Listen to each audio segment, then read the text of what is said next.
Welcome back to Frost and Embers. Over the years I have honed my skill and have done lots of practice and researched lots of different methods. This was one of my first pieces as an adult, and this is a piece I did probably about 3 or 4 years ago now, and I have learned an awful lot on that journey. So I'm going to share with you a couple of my products that have helped take my work from something like this to something like this. So without further ado, let's get into it. So first of all, I discovered cosclay.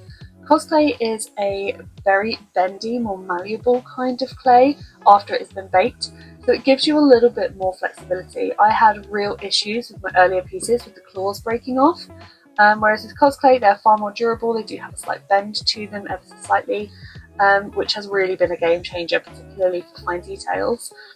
I've also found that this fairy-like cosclay doll is actually a very soft clay, which doesn't necessarily work for everybody, but I found that it is brilliant for being able to input tiny, small details so that you can get really good textures. So I love that aspect of it as well. So fairy cosclay light has been an absolute staple for me. I do still sometimes use super sculpting as it is a little bit firmer as well. But this is just absolutely fantastic and I cannot recommend it enough. As cosclay has developed, there are also a variety of different colours as well that are available. A little bit more difficult to get in the UK at the moment. I have managed to link it down below, but it is totally worth it. I absolutely adore this clay. So moving on, in terms of colour, I used to use acrylic. As you can see, this is a kind of a shiny, it doesn't look very cohesive and smooth, and it's a little bit of a rough job, which probably, to be honest, has something to do with my skill level.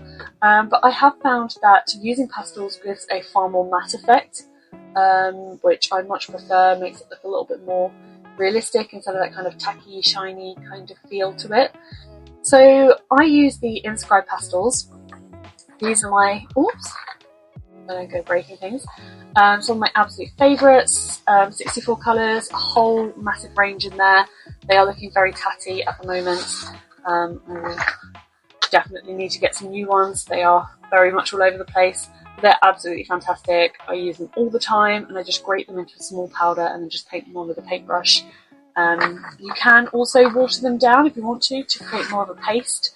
But I think they work perfectly, and actually are more pigmented if you just use them as a powder. On the colour front, I also use mica powders. This was the brand that I initially got. I managed to get some for Christmas. They were on sale on quite a big discount because they are relatively expensive, but they are super pigmented. They are absolutely beautiful. I love them so much. Particularly if you are doing fantasy projects and things like dragons or mermaids or anything that has some kind of iridescence to it. These are absolutely brilliant. I love them so much. Equally, I also have the small tile mica powders. These are on Amazon. They're a lot cheaper. They are equally as pigmented, and as you can see, they are bigger too, which is definitely a plus. I actually haven't used that colour yet, so I've still got the seal on it. But they are linked down below with my Amazon affiliate link if you would like to try and grab some of those. But they really do help to elevate and give any kind of dragon, mermaid tail that beautiful iridescent kind of shimmer, which is lovely. Moving on to tools. This is actually a dental tool and I absolutely love it. It is super, super sharp, however. I have caught myself on this a variety of times and it has caused considerable damage. It has made me really bleed actually, and it's very painful. So it does actually come with the little plastic bits that you can put over the end to protect yourself, but I've lost those, so you know, it's just a free-for-all now. Live life on the edge. But this is super handy for getting in those really small fine details, and yeah, I absolutely love this. This is a real staple for that precision. I also have these metal tools as well. They are really looking quite shabby at the moment. They need a really good clean up, so I apologise. I've been using them for resin. Yeah, I've got a little bit mucky. But these are, again, super versatile, really, really helpful. I've got all of this linked down below if you need any tools or want to grab yourself any of these, then everything is affiliate linked below. But again, super helpful. You can have some really lovely shapes, so these can be really nice to sort of push in for scale textures as well. So yeah, again, another really good staple. Ball stylus tools are so helpful. I love them so much, and this lovely pack comes in a whole variety of different shapes. They're double-ended as well, and they are excellent for just smoothing out things or for pushing in indentations for eyes or crevices within the body. I cannot recommend these enough. Obviously they go up to a really big size as well, which could be helpful if you do things like want to make little worry stones or something like that. So again, another really handy thing. You can get smaller versions as well, which I linked in my original video of Polymer Clay Essentials. But just kind of adding to those, it's really nice to have a wider variety of these round-headed tools. They are really, really fantastic. Liquid clay, again, this one is looking very, very tatty, but another really fantastic product.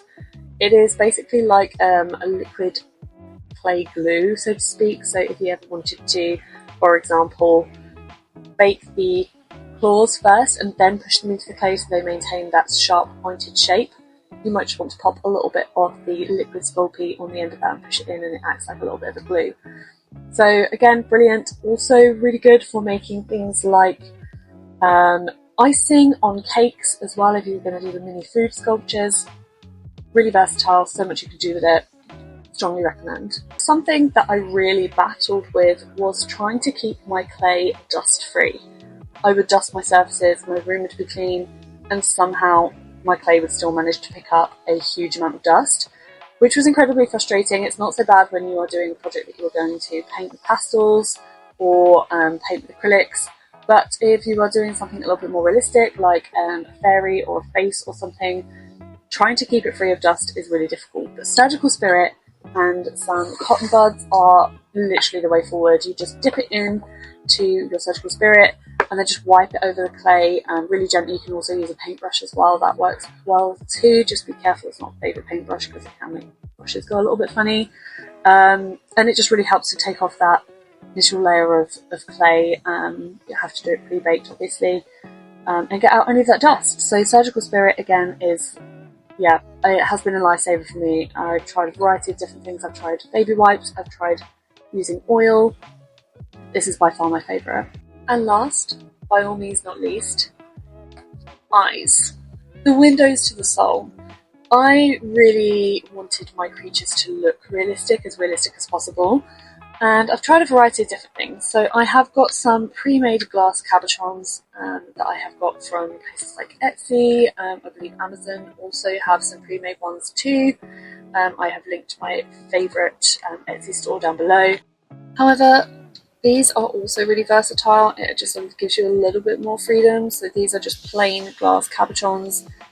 They come in a variety of different sizes. There are some bigger ones, there are some smaller ones in there.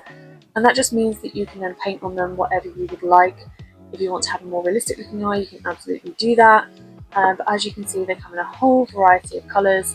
I also have some just normal black glass eyes as well. Some of them are 3mm.